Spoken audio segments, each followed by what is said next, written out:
नमस्कार बंधु माने आज रेसिपीटी हूँ आलू परोटा जहाँ बहुत स्वादिष्ट और बहुत सॉफ्ट होता है। अति सहजरे आमे यहाँ घरे बने पारिबा। चलंतु आज रेसिपीटी स्टार्ट करिबा। जदि मो वीडियो गुड़ा आपण मानकु भल लागुची ताहले लाइक शेयर सब्सक्राइबर निहाती करंतु। पाखरे थिबा बेल आइकन को भी दबाई दियंतु जहाँ द्वारा मोर सबु नोटिफिकेशन आपणक पाखरे पहुँची पारिबो।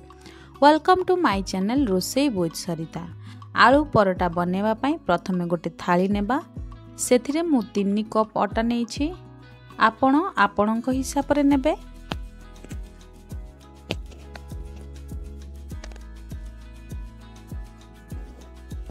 अल्प टिके लुण,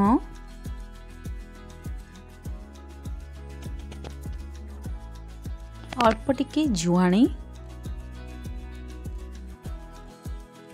जहाँ द्वारा परोटार टेस्ट भल आसीबो। मैं बेसन नहीं 3 चामच। परोटा क्रिस्पी बनवा पाई भल भाबरे अटा को मिक्स करबा।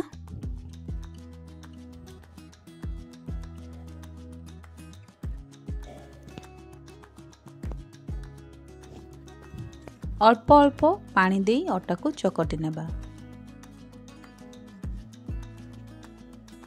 एका सहित पानी देबेनी, अल्प अल्प पानी दे चकटिबे।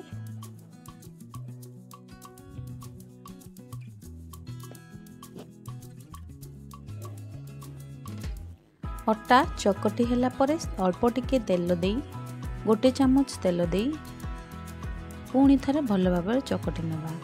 आधा घंटा पाई कवर करके छाड़ी देबा। मुझे आलू नहीं आलू को मु सिझे की चोपा बाहर करी नहीं गोटे ये रे आमे घूरी नेबा जहा द्वारा आलू गोटालिया रहिबनी, परोटाटी भल भाबरे बनिबो।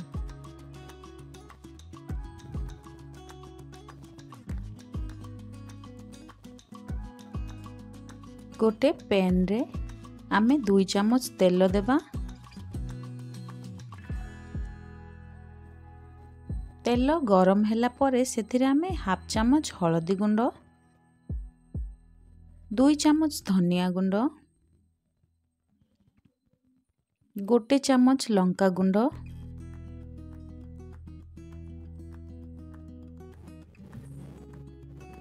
गोटे चामच गरम मसला, अल्प टिके चाट मसला, अल्प टिके कस्तूरी मेथी,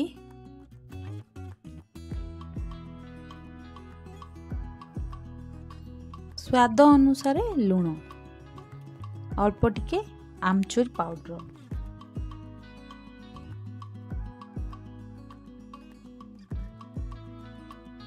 मिक्स करिबा मसला को।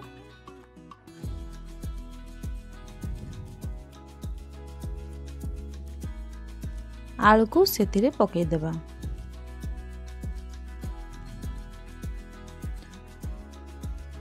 आलू को मसला रे गोले हेला पंत गोटे मिनिट पर्यंत मिक्स करिबा।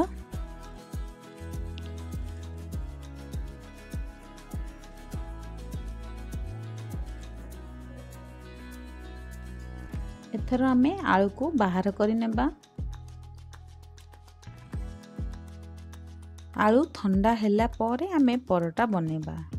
गरम थिले बनेबानी जहाँ द्वारा परोटा फाटी जिवो। एठी ठंडा हेई आसिला नहीं, एथर आमे परोटा बेलिबा।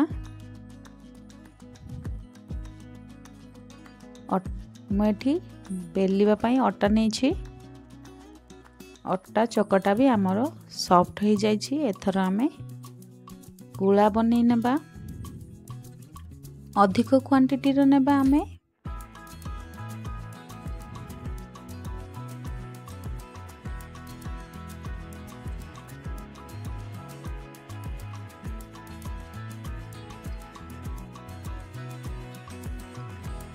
बेलिबा पाई अल्प टिके अटा लगे आमे बेलिबा।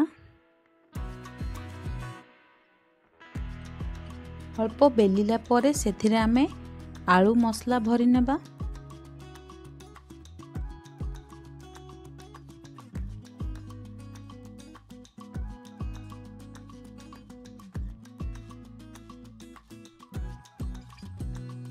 ଭଲ ଭାବରେ କଭର କରିଦେବା।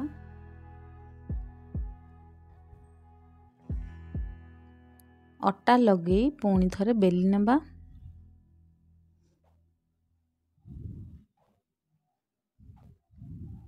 ଧୀରେ ଧୀରେ ବେଲିବା ଯାହା ଦ୍ୱାରା ଫାଟିବନି। ଏଥର ହେଇଗଲା। ଗୋଟେ ତାୱା ଗରମ ହେଲା ପରେ ସେଥିରେ ଆମେ ରୁଟିକୁ ପକେଇଦେବା। ଦୁଇ ସାଇଡ୍ ଭଲ ଭାବରେ ସେକି ନେବା। ପ୍ରଥମେ ତେଲ ଦେବାନି, ସେକିଲା ପରେ ସେଥିରେ ଆମେ ତେଲ ଦେବା।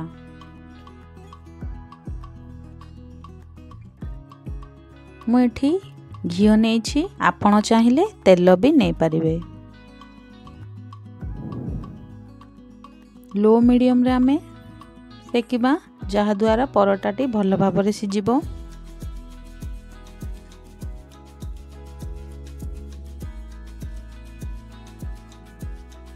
देखंतु परफेक्ट बनी छी।